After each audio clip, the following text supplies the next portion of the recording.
Brought to you by V-Guard. जे आपण तिकडे बघितलं ते आता मागच्या 2 दिवसाच्या पावसामध्ये अनेक गोष्टी वाहून गेलेल्या आहेत. पण जर ग्रामस्थांची व्यथा जर ऐकली तर ग्रामस्थ दडपणाखाली आहेत. जी फॅक्टरी चालवतात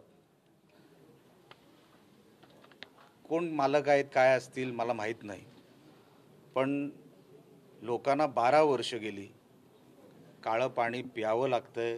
त्यांच्या आता तब्येतीवर त्याचे परिणाम होऊ लागलेले आहेत. आजूबाजूला अनेक विद्यार्थी राहतात, वयोवृद्ध आहेत, माता भगिनी आहेत. ते कसे जगले असतील मागचे 12 वर्ष हा एक वेगळा संशोधनाचा विषय आहे, रिसर्चचा विषय आहे. मी स्वतः येथे पाहणी करण्यासाठी याच्यासाठी आलो की मला बघायचं होतं, कारण का एका रिपोर्टच्या आधारावर मी आलो. जसं मी सांगितलं ग्रामस्थ दडपणाखाली आहेत. ते स्वतःहून काय बोलत नाही. आपल्याला जर आता लक्षात आलं असेल त्यांच्यातला कोण बिचारा प्रास्ताविक करायलाही तयार नव्हता. भाइयों बहनों, उनके राज में पावर रहे अनस्टेबल और हम रखे सब स्मूथ और स्टेबल.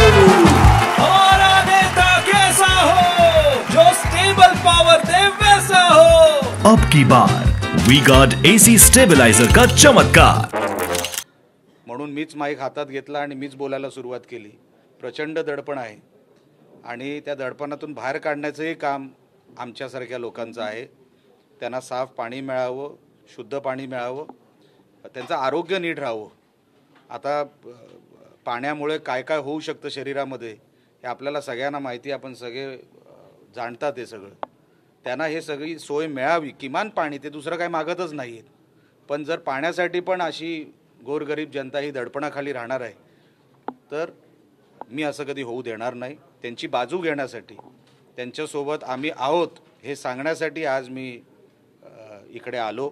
आणि जे काही सॅम्पल आहेत, काही अधिकारी, पोल्युशन बोर्डाचे मंडळ अधिकारी आणि ज्या अधिकाऱ्यांना खरोखर काही देणं घेणं नाही असे अधिकारी पण अनुपस्थित राहिले. म्हणजे प्रशासन पण किती गंभीर आहे या विषयामध्ये हे इथे आल्यानंतर मला कळलं.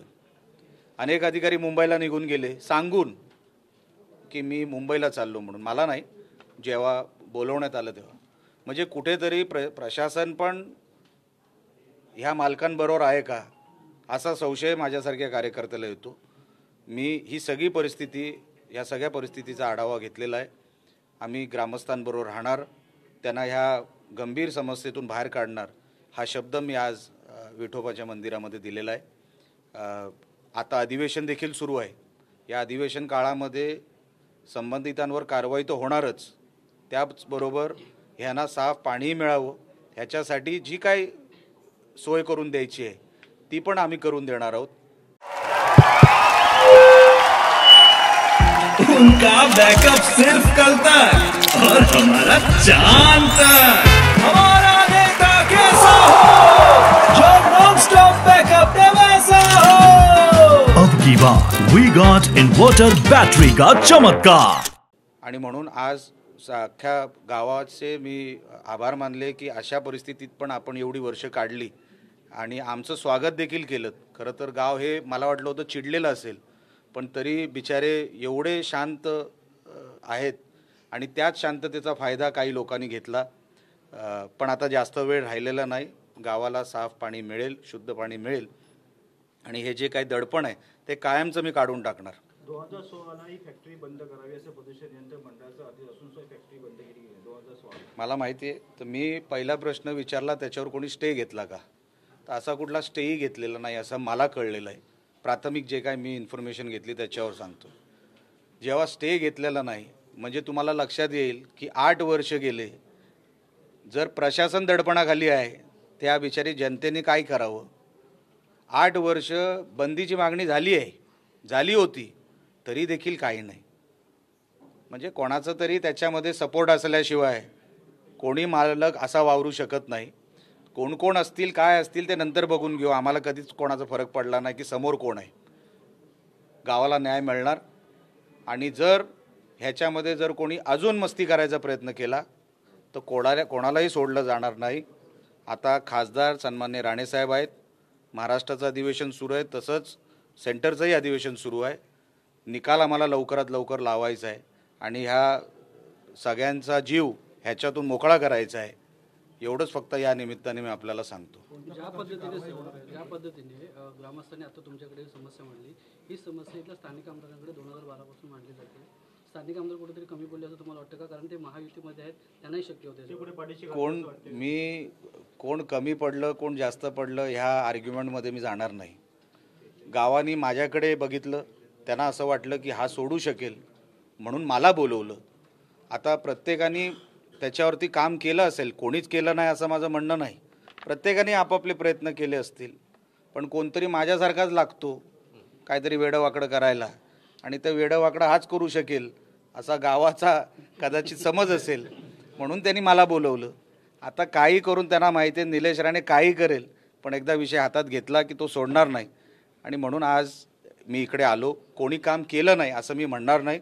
प्रत्येकाने आपापले प्रयत्न केले असतील, मीही प्रयत्न करणार आहे. त्याच्यामध्ये यश येईल असं मला वाटतं आहे, कारण का आता सगळे विषय जवळ आलेले आहेत. 100% आपल्याला याच्यातून यश येईल. कोणत्या प्रकारची कारवाई होईल पुढे?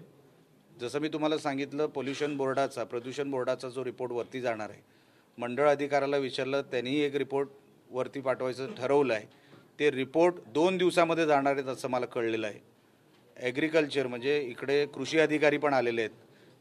जी काय भरपाई द्यायची आहे ती पंचनाम्या झाल्याशिवाय ती भरपाई देता येणार नाही.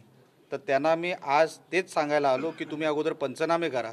ज्यांचं नुकसान झालं आहे त्यांना भरीव अशी नुकसान भरपाई मिळाली पाहिजे, कारण का ते कृषी विभागाचं काम आहे. शेतामध्ये पण पाणी घुसलेलं आहे.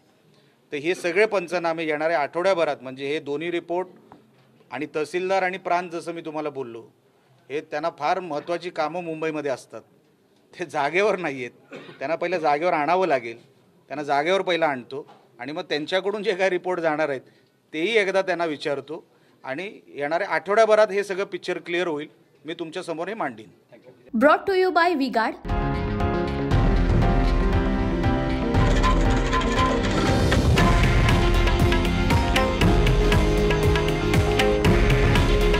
हे आहे देशातील नंबर 1 न्यूज नेटवर्क आणि आपण पाहत आहात TV9 मराठी. काळजी तुमची, हित महाराष्ट्राचं.